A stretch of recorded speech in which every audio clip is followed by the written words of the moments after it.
അരിമത്യാനാട്ടിൽ ധാർമ്മികനായി വാണ യൗസേപ്പെന്നോതും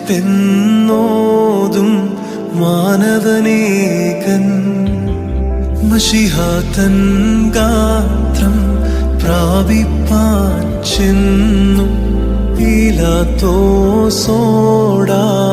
അർത്ഥിച്ചേവം വിധിനാഥ നൽകാം ഭാഗ്യമഹാനീതിയ രക്ഷകഗാത്രത്തെ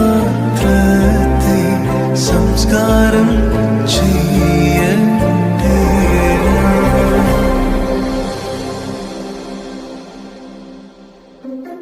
അവനെ